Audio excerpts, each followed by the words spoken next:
Tyler, Texas, the rose capital of the world, and where the legend of Earl Christian Campbell took root.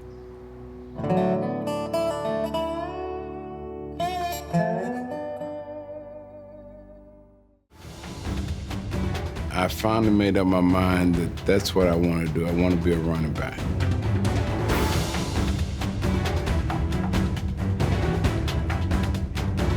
His senior year, Earl led John Tyler High School to its first state championship in 43 years.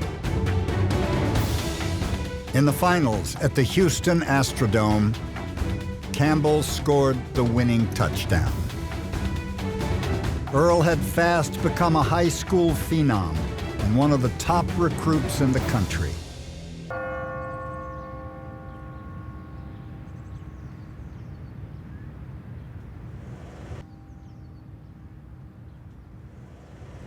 Coach Darrell Royal did his best to help the Tyler Rose flourish. Earl had plenty of support in Austin, but there was always one piece missing. Campbell got himself in top physical condition with the goal of raising college football's most prestigious hardware, the Heisman Trophy. But the night before the 8th game of his senior season, he was bedridden with a 104-degree fever.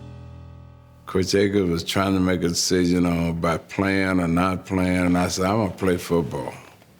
And I played football with it.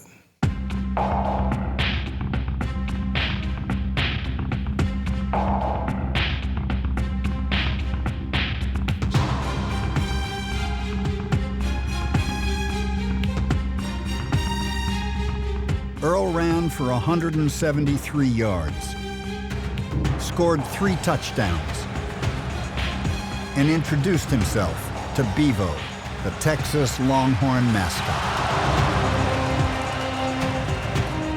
He didn't run into Bevo, he knocked Bevo on his ass. Bevo just went straight to the ground and then turned his head and went, "Who are you?"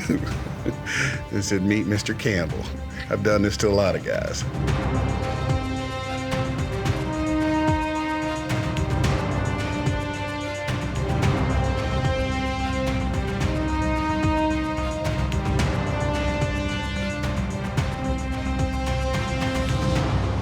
Heisman Trophy, and it goes to Earl Campbell of the University of Texas.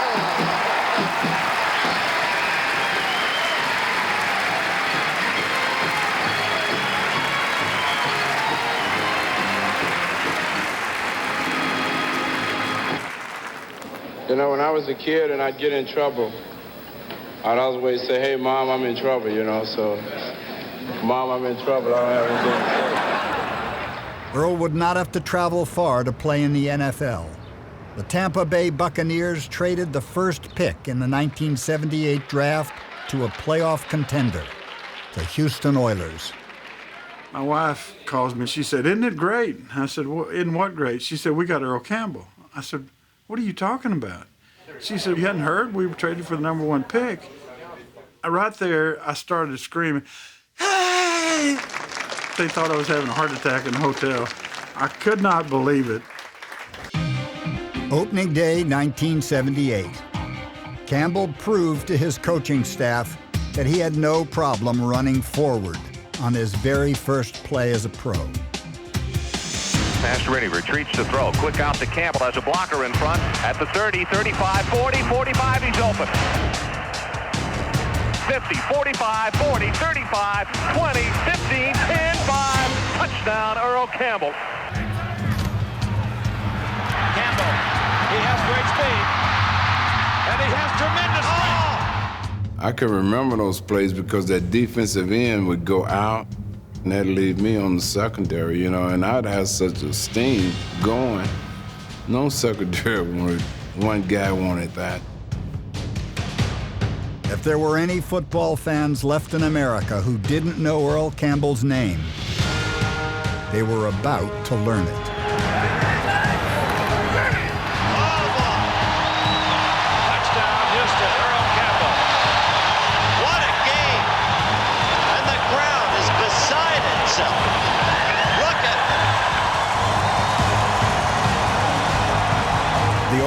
on the brink of one of the great wins in franchise history.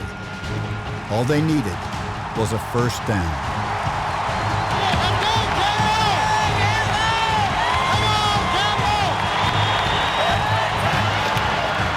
On 2nd and 8, Campbell just outruns everyone to the right. Look out! He's gone! He is all the way. Puts his head down. 80-yard touchdown. This is over. What a show this man has put on tonight. What you've seen tonight, ladies and gentlemen, is a truly great football player. In the late moments, take total personal command of a game. I looked at that sideline. It looked like it was 300 yards away. I was saying, damn, I'm going to get back. Look at those statistics. 199 yards, 28 rushes, 4 touchdowns. An extraordinary personal performance, an extraordinary team performance, and our congratulations to an exceptional Houston football team. Earl Campbell was not a cowboy, but on Thanksgiving Day in 1979, he beat the Oilers' in-state rival and solidified his status as a Texas folk hero.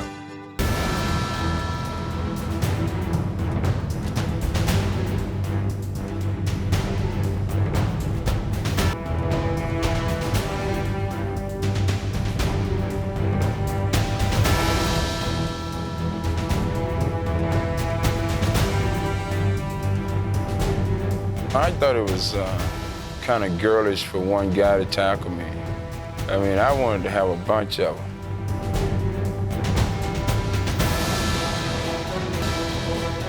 I see him run over people, and then I see him run around, and I never saw him get caught from behind.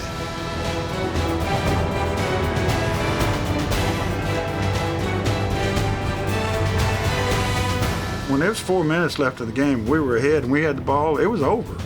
You know, he ran so low that there was nothing to tackle.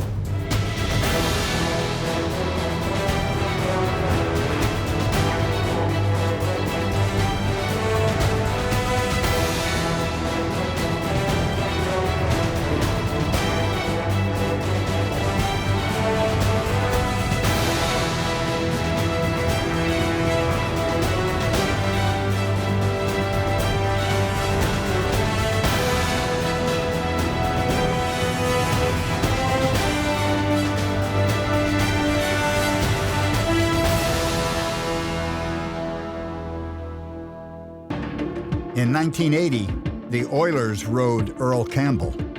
He carried the ball 373 times for 1,934 yards.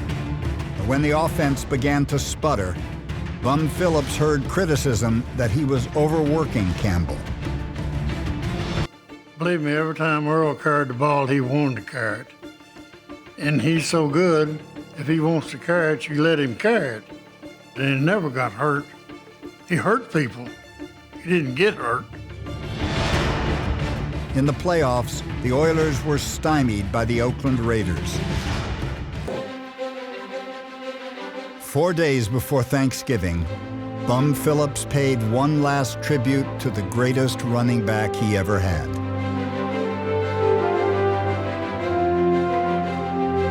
In 18 previous games with the Saints, Campbell had never carried the ball more than 14 times. On this day, he ran 35 times for 160 yards.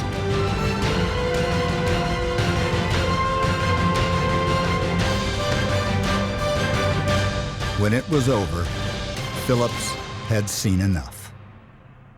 Earl Campbell left the game a humbled saint, but he will always be remembered as the best of Bum's bunch, the greatest Oiler of all time. I never once dreamed that I would one day get voted into the Pro Football Hall of Fame. I wish there was some way for all those guys involved in that offensive line that I could bring to Canton, Ohio with me. Unfortunately, Bum Phillips won't play y'all plane fare.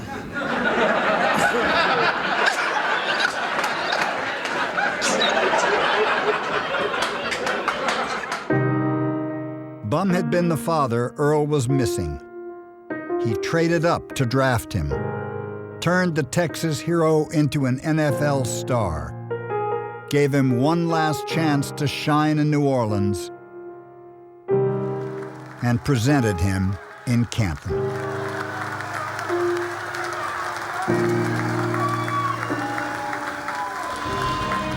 I've got a lot of memories, been around a long time. When I stop and think about it, Earl Campbell, you are my greatest memory of all. The one thing I'll always remember about this day, beyond football, is that my daddy, B.C. Campbell, is up there in heaven, I believe, with all his buddies. And he's telling them what a great son he had. Look at my son, I know he can handle it. And I thank you all so much. Everything.